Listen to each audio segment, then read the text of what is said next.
अवच्छिन्नाः सार्वभौमा महाव्रतम्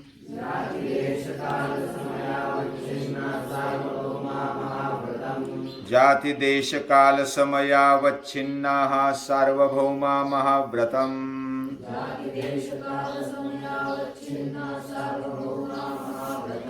अहिंसा सत्यमस्तेय ब्रह्मचर्य परिग्रहाय महा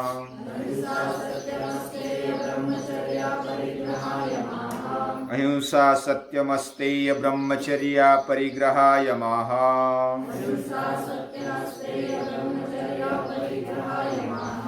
जाति देश काल समयावच्छिन्ना सार्वभौमा महाव्रतम् जाति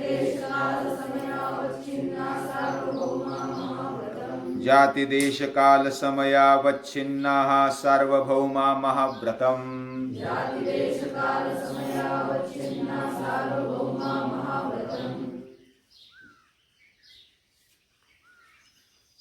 योग दर्शन का अभ्यास,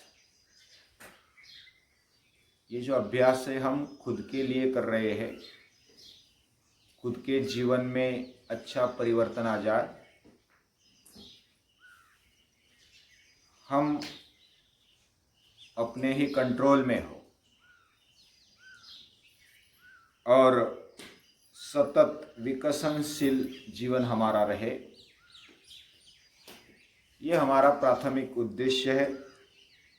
जीवन में जो अशुद्धि है वो निकले, ज्ञान का प्रकाश फैले और विवेक आ जाए। इसके लिए अष्टांग योग की आवश्यकता महर्षि पतंजलि ने बताई। इसमें यम, नियम, आसन, प्राणायाम, प्रत्याहार, धारणा, ध्यान और समाधि, ये 8 अंग है। 8 अंगों का हम एक एक करके उसको समझने की प्रामाणिक कोशिश कर रहे हैं और अपने जीवन में ढालने की भी कोशिश कर रहे हैं। इसको अपने जीवन में कैसे डालें? तो महर्षि पतंजलि कहते हैं ये यम नियमों का पालन ये व्रत लेकर करना चाहिए। ये व्रत ही है। हमारे जीवन को अच्छा बनाने के लिए, स्वभाव और चरित्र को अच्छा बनाने के लिए व्रत लेना, व्रत लेना यानी संकल्प लेकर, कोई अपवाद के बिना जो हम अपने जीवन में लेते हैं, अपवाद कुछ नहीं। जब मर जाए, हमारा जीवन ही खत्म हो जाए, तब बात अलग है। जब तक जीवन है, आजीवन पर्यंत हम जो उठाते हैं उसको व्रत बोला जाता है। और आज का सूत्र भी यही बताता है, जाति देश काल समयावच्छिन्नाः सार्वभौमा महाव्रतम्। महाव्रत, व्रत है कुछ संकल्प लेकर आगे बढ़ना, यानी कुछ समय के लिए कुछ नियम लेकर,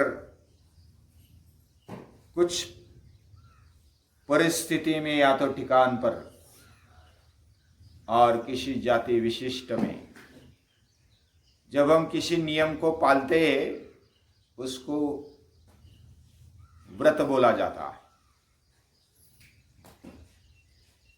और इससे परे, यानी कि कोई भी जाति, कोई भी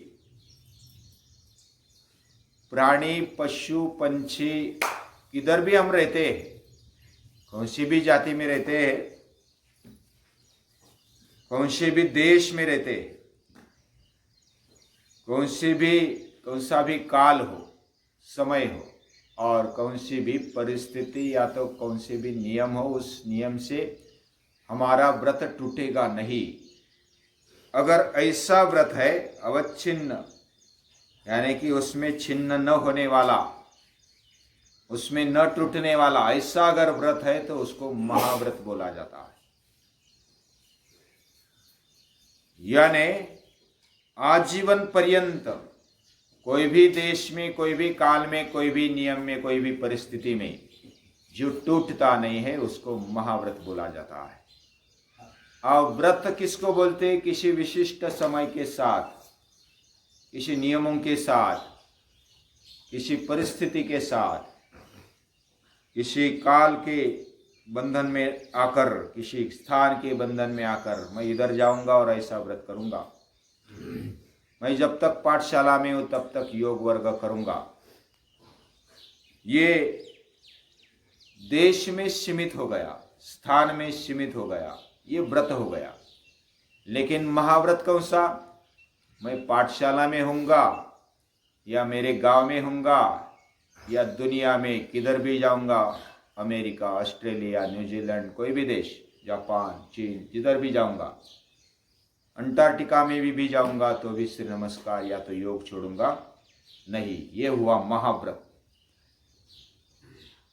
कौन सी भी जाति में, मैं समझो कि किसी विशिष्ट लोगों में गया, जंगल में गया, या तो किसी विशिष्ट प्रजाति में रहने लगा, उधर भी उनकी रहन सहन के बावजूद भी मेरा व्रत छोड़ूंगा नहीं। भले उनका आदर करते हुए उनकी जैसी पद्धति बदलेगी, लेकिन योग मैं छोड़ूंगा नहीं। तो ये विशिष्ट जाति में जाकर के भी उसको छोड़ा नहीं जाता। जन्म जन्मांतर उसको पकड़े रखना, ये भी एक उसका अर्थ हो सकता है। जाति यानी जन्म। मैं केवल इस जन्म में ही नहीं, आगे आने वाले जन्म में भी योग छोड़ूंगा नहीं। कौन सा भी काल हो, कौन से भी समय, यानी कोई बारिश की ऋतु हो, ठंडी की ऋतु हो, गर्मी की ऋतु हो, या तो बर्फ गिरे, कोई भी परिस्थिति आ जाए, कोई भी काल आ जाए, उधर भी मैं योग को छोड़ूंगा नहीं। ये महाव्रत है। कोई भी परिस्थिति में, समझो कि मैं प्रवास में हूं, अलग अलग किसी जगह पर नियम होते हैं और उस नियम के अनुसार जीना। समझो कि मिलिट्री में गया, मिलिट्री में गया तो उधर भी नहीं छोड़ूंगा। यानी कौन सी भी परिस्थिति में अलग अलग नियमों के बावजूद भी मैं कहीं ना कहीं उसको अपने जीवन में स्वीकारा है, वो महाव्रत छोड़ूंगा नहीं। इसको महाव्रत बोलते हैं। अलग अलग परिस्थिति, अलग अलग काल, अलग अलग देश और जाति में मैं इस व्रत को छोड़ूंगा नहीं, आजीवन व्रत लूंगा। ये महाव्रत हुआ। और यम नियमों का पालन इधर अपेक्षित है। महर्षि पतंजलि यम और नियमों के पालन में कौन सी भी परिस्थिति में, कौन से भी काल में, कौन से भी देश में, कौन से भी समय में उसको छोड़ूंगा नहीं। ये महाव्रत। जैसे हमने पहले चित्त की अवस्थाएं देखी, मूढ़, क्षिप्त, विक्षिप्त, ये तीनों अवस्था में दोलायमान या तो चित्त अस्वस्थ होता है, उसमें व्रत लेने की आवश्यकता होती है। और व्रत में भी कोई अपवाद नहीं होता।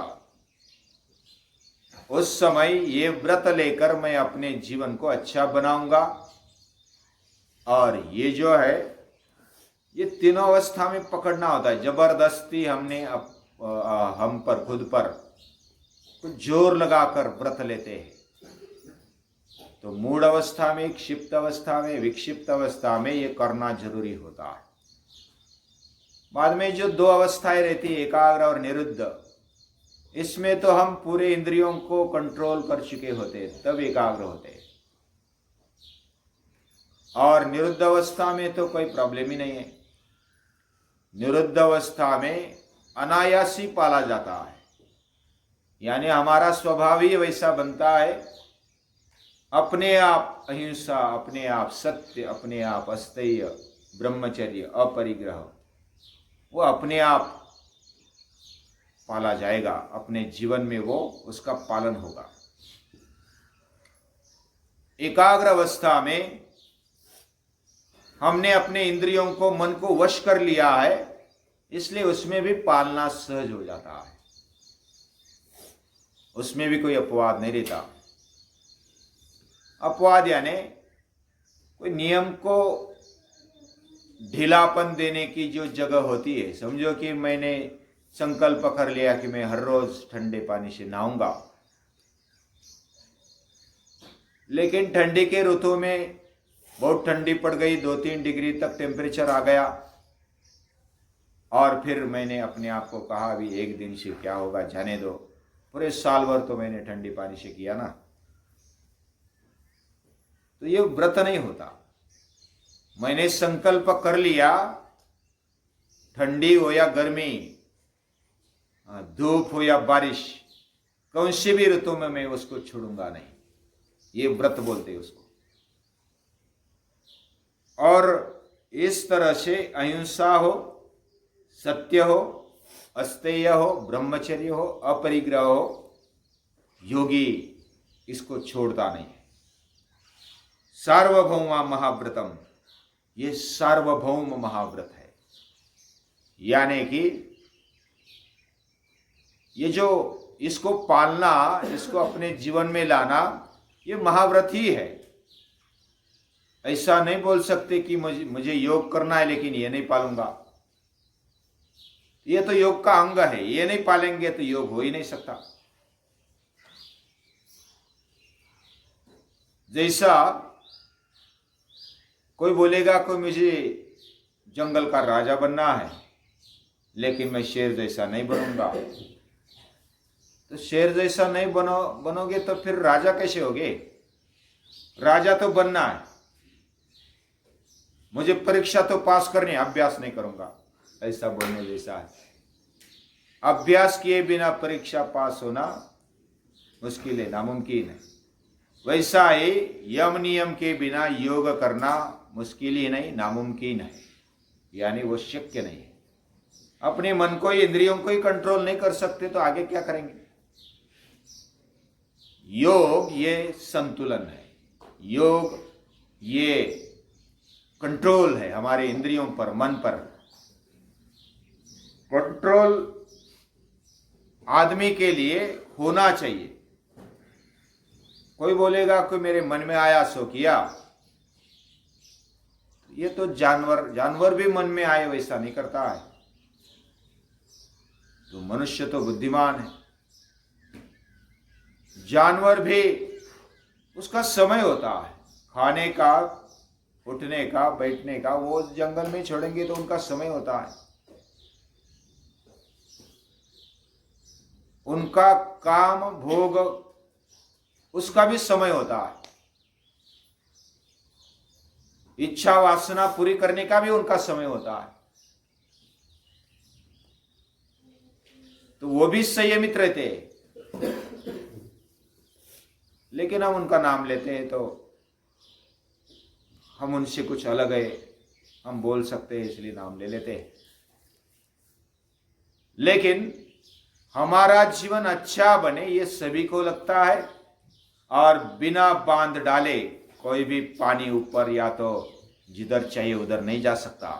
बाढ़ का पानी आता है, बह जाता है समंदर में, वो फिर पूरी साल भर दुर्भिक्ष रहता है। कोकण में तो कई गांव ऐसे है, धूप में दूर दूर से पानी लाना पड़ता है, 3-3, 4-4, 5-5 किलोमीटर से पीने के लिए पानी लाते हैं कोकण में।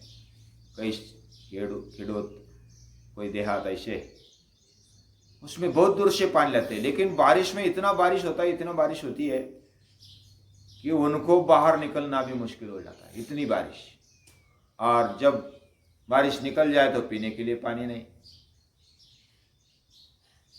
ये आदमी होकर के सोचना चाहिए कि हमें बांध बनाकर पानी का नियोजन करके साल भर कैसा टिके, ऐसी व्यवस्था करना अपने आप की व्यवस्था है। वो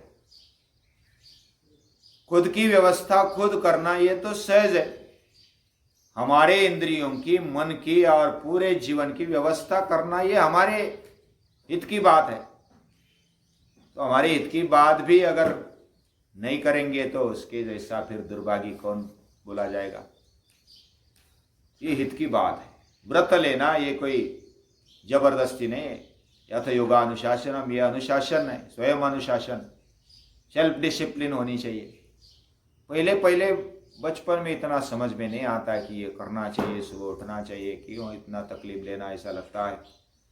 लेकिन जब ज़बरदस्ती से आदत पड़ जाती है तो ऐसा लगता है अरे वाह, बहुत अच्छा हुआ हमारे सर ने, हमारे टीचर ने मुझे ज़बरदस्ती करवाया, नहीं तो अभी मैं बहुत पीछे होता। यानी बाद में अच्छा लगता है। तो ये बात बचपन में इतनी समझ में नहीं आती, किसी किसी को समझ में आती है तो वो बहुत आगे निकल जाते हैं। योग अपने जीवन में होना चाहिए, व्रत लेकर करना चाहिए, और किंबहुना महर्षि पतंजलि बोलते महाव्रत स्वीकारना चाहिए। किसी भी स्थिति में, कौन से भी काल में, कौन सी भी जाति में, कौन से भी समय और कौन सी भी परिस्थिति में मैं उसको छोड़ूंगा नहीं, पल भर भी नहीं छोड़ूंगा, मृत्यु भी आ जाए। ये महाव्रत होता है। ऐसा महाव्रत हमारे जीवन में होना चाहिए और यम नियमों का पालन करना चाहिए। ये योग है। आगे देखेंगे, कल देखेंगे क्या क्या बताया है। अभी यम देखा, बाद में नियम भी देखेंगे।